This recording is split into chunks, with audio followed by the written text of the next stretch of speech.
Hi, Sukaina. How are you doing today? Hi, I'm good, thank you. How are you? I'm very well, thank you. And thank you so much for accepting my invitation to come and talk to us about your fascinating journey.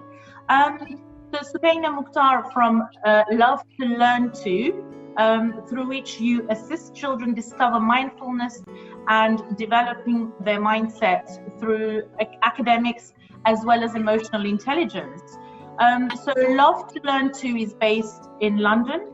And Sukaina, anxiety is a very hot topic at the moment, with the COVID situation placing it at the forefront of our minds. And I just thought that this was a very relevant discussion to have at this point in time. And but at the same time, I really am fascinated by your journey, by what you were and what you've become. So why don't you tell us a little bit about the journey and what has led you through this fascinating path? Thank you, Doreen. I have always been quite intrigued with finding the purpose of life in general, and how to achieve happiness. So I have done quite a lot of research, and I have found it very interesting as a philosophy major to find the answers to the questions I have been searching for. But one of the bigger aspects of why I got into what I have was that, well, of course, through challenges that I have experienced in my own life, and using the tools that have helped me achieve various aspects which I have wanted to, and also just to see how stressed children get and how worried they get with the 11 plus exams, or exams in general, which is only one aspect of many things that they will be going through in life. And to see the pressure on the parents, which they put upon themselves, has also been quite interesting for me. And I have just always been really passionate about how to manage the emotions and how to become more, I guess, mindful of what is happening around us so we can deal with the situation properly. Yeah, I mean, you're very right. And you know, the way that we treat our children as children, the way that their education is, it really will shape their future. It will shape the person that they become. So it's very relevant. Look, emotional intelligence is something even as adults, we're still trying to work towards. So it's very fascinating that you've started it from a younger age. And what would be the difference between that mindful and mindful framework basically, and positive, because it's two different things, isn't it?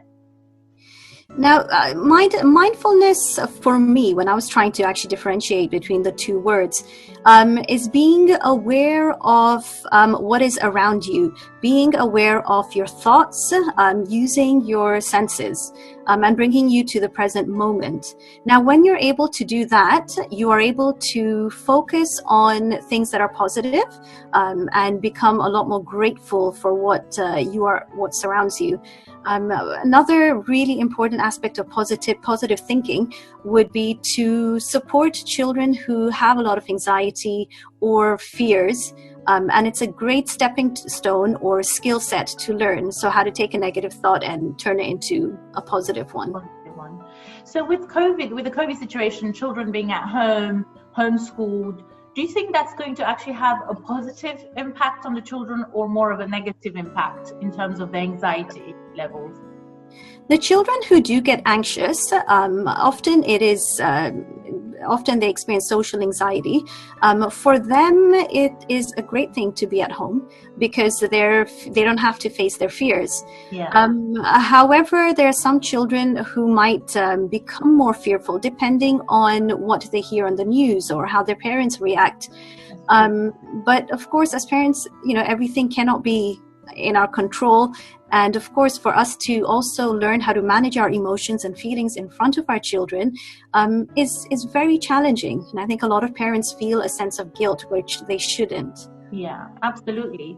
And I know that you've used many different methods to tackle the anxiety or that emotional intelligence. Would you like to talk about a few of them? I'll list a few of them to you. I've got, we use the common methods of meditation, I use for the younger children, we have guided meditation. So trying to take them to a different, maybe a different part of the world to just get their mind off things, but in a very calm way so that they're focusing on what I'm saying, but also on their breathing, which is pivotal to make sure that you feel more relaxed within you. So that's visualizing positivity, trying to think of good outcomes which means that perspective taking is really important, because the way we see things has a massive impact on our mindset and our well-being. And then we've got, of course, the usual exercise, making sure you get enough sleep, gratitude, which is absolutely amazing. We're taught that in our religion as well, but I think we often forget how much we should or ought to use that. Absolutely. I think we as adults could do with a bit of those as well, isn't it? My own personal experience in life in general, and challenges that we go through, which everybody will experience. And I think that was a massive motivation for me to try to, once I use the tools myself, I realized how important it was to simplify the tools for children to be able to use. So hopefully they have the preventative methods to become too worried or to maybe go into depression, which is on the rise, especially with the use of social media. So this is what started getting me interested. What sort of advice would you give parents who are trying to instill the positive mindset into their children? Do you have any 3 top tips that you can share with us? So I think especially at the moment, it is very easy for us to get into a negative mindset and think the worst of what is to come and what is happening. And I think focusing on certain sentences or statements that children make is quite important, and as well as their body language. I think you can see if they are thinking negatively, and for us to reframe the situation. So for example, a child might say, I don't think this is ever going to end. So you support them by saying, well, you know what? I'm sure it will. So being more positive about it. And when it does, I'm sure that you will be really happy to see your friends. So trying to think of positive things to look forward to. And also trying to help them visualize the positivity. So trying to get them to actually picture the good things that they are patiently waiting for. And at the same time, accepting their feelings of their worries and their concerns, and I guess their change of behavior as well. As adults, we would experience that if we experience, if we're getting worried about something, often we tend to behave or in a different way that we may not tend to. Absolutely. So you mentioned trying to change negative into positive. You mentioned about trying to make them visualize the positive of what they're looking forward to. And no, those are really amazing tips. Me as a parent myself, I'm sure I can use some of those as well. So thank you very much, Sukaina, for that. Is there anything else that you would like to share with us that we haven't covered during this interview? So I actually wanted to share a lovely phrase which I came across to show the importance of using or having a healthier mindset. And it says, powerful thoughts change the world once they reach a certain consistent intensity. The true test is whether your thoughts are powerful enough to change your own actions. That's beautiful. It's very powerful, isn't it? I absolutely loved that, actually. Thank you. So why have you chosen that particular quote? So when becoming more interested in this topic, there are 2 people who 3 people. One of them is Izzeldin Abuleish, if I've said his name right, and Viktor E. Frankl.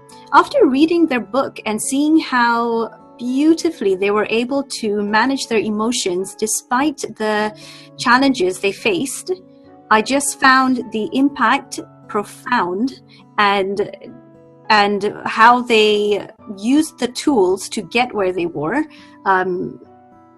Just incredible. So this quote just reminds me of them really well. Well, thank you for sharing. Tina, you've written a few books. We'd love to see some of them, and if you can tell us about, share with us what they're all about. Thank you, Doreen. So I've written 5 books. The stories are based on true events about what happens in school and what causes children to feel different emotions. You have an audio version of that, haven't you, as well? Sorry, say that again? You have an audio version of it as well? That's right, I do. They're all available on the my website. Perfect. But the Book of Dreams, which is my favorite one, is an activity book for children to work through, and it is separated into different topics to make it easier for parents to work through. And the audio version I've made of that book is just a guideline for parents to help support children, because some parents have asked me, we're not sure how to go through the books, could you just advise us? So I've made that accessible as well. Excellent. And do you have any props as well that you want to share with us? Of course. So my main characters, and I absolutely love sharing them with the kids I teach, because it really brings the characters to life. And they're called Positive Pete and Mindful Molly. And here we've got Mindful Molly, who's having a bad hair day. And then we've got Positive Pete here. And they give children, they're part of the child's subconscious, and they give children words of wisdom. They support them and help them. So it's to help children with the self-talk. That's really good. That's like a manner of coaching, isn't it, in a way, sort of. It's very interesting. Your company, tell us a little bit about Love to Learn To. That's the name of your company. So can you tell me what services you offer? So we have creative writing sessions for children, which is taught in a group. And then we also have Empowering the Mind workshops to help children acquire a healthy mindset. And I have run workshops for teachers and parents, but those are usually planned and set in my schedule. And I am very soon, I'm going to be running a course for parents on being more mindful, and I prefer calling it emotional intelligence because I absolutely love the aspect of emotions and how we can learn to manage it. And this is these are the few things that we do. That's amazing. So what kind of audience are you looking for, Sukaina? Parents or schools? Yeah, go for it. So I teach, we teach children weekly, on a weekly basis, but we have one-off parenting workshops, and we have teaching workshops for teachers. So I have gone into schools to train teachers on the topic as well. So we do provide that service. Excellent.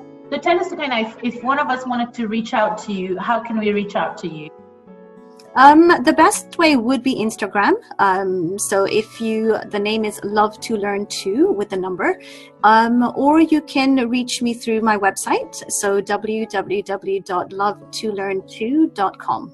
Excellent. So we'll make sure that everything is on the video as well, so that anyone who wants to reach out to Sukaina, please do so via her website or via her Instagram as well. No, that's absolutely lovely. Thank you very, very much, Sukaina, for being here, for sharing with us your amazing experience, and we wish you all the best for your journey. Thank you for having me, Doreen. Thank you.